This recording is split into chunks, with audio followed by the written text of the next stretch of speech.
तारड़ साहब, यकीनन जो 9 मई था वो पाकिस्तान के सिक्योरिटी फोर्सेस के लिए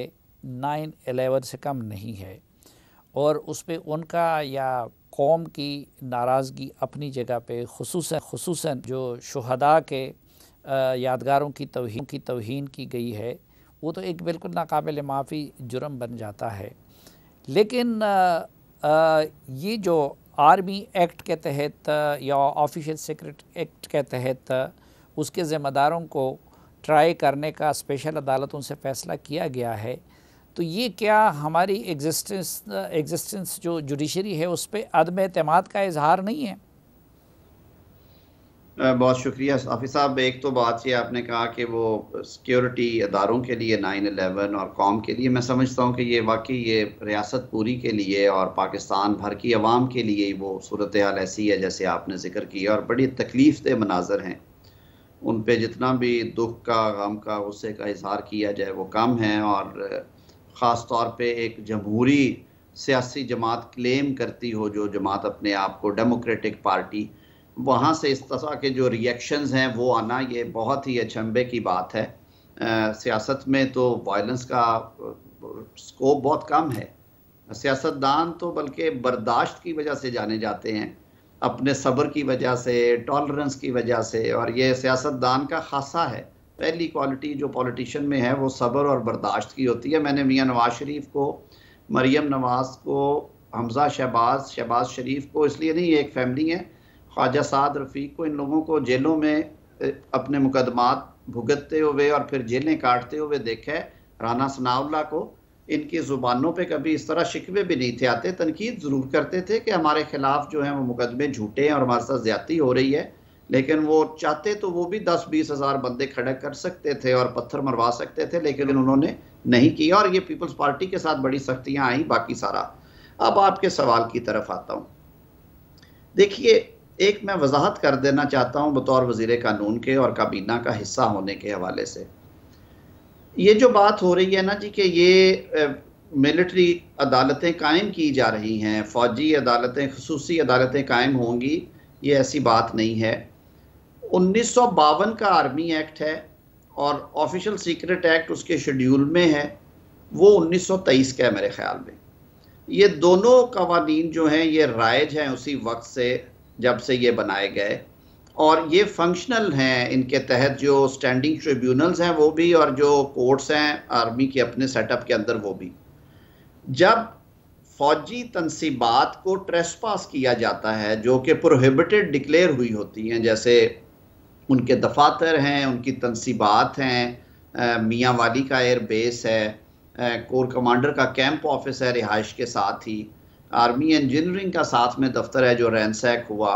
जो आपकी इंटेलिजेंस एजेंसी का दफ्तर फैसलाबाद वाला था उसकी भी सूरत है, और बहुत सारी ऐसी तनसीबात उनकी।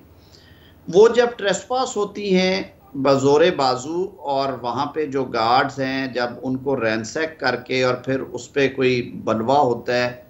या उसके अंदर दाखिल होके उसकी ब्रीच की जाती है,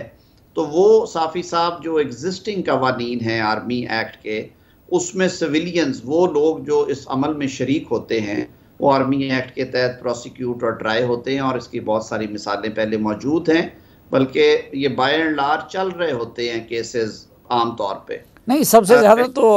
हमारे खैबर पख्तूनख्वा में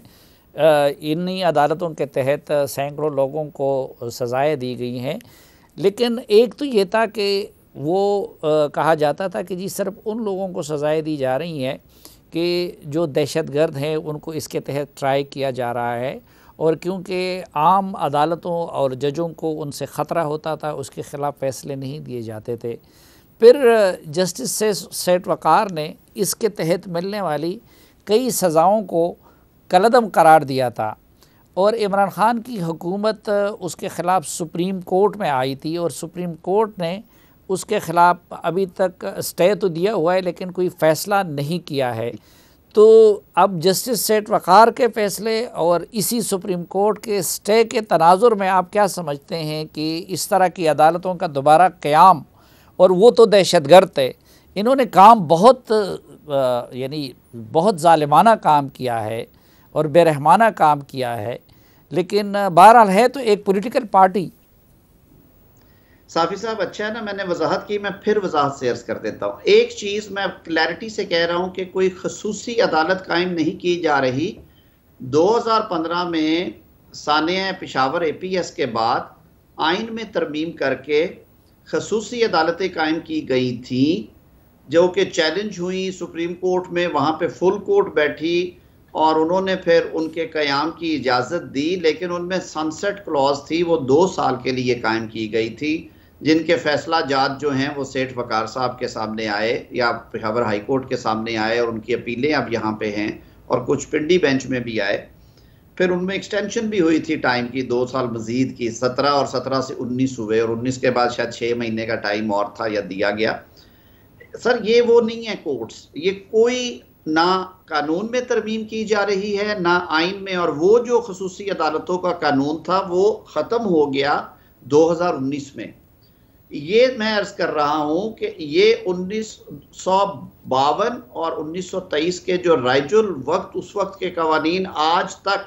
जुडिशल स्क्रूटनी का टेस्ट पास कराए हैं। ये जो एग्जिस्टिंग लॉज हैं आर्मी एक्ट के अंदर, उनके तहत स्टैंडिंग मिलिट्री ट्रिब्यूनल्स अंदर होते हैं, जो आर्मी ऑफिशियल्स के साथ जो सिविलियंस इन्वॉल्व होते हैं उनका भी ट्राई करते हैं, और वो सिविलियंस जो उन ऑफेंसेस को कमिट करते हैं जिनका मैंने जिक्र किया कि वो आर्मी तनसीबात में ट्रेसपास करते हैं और फिर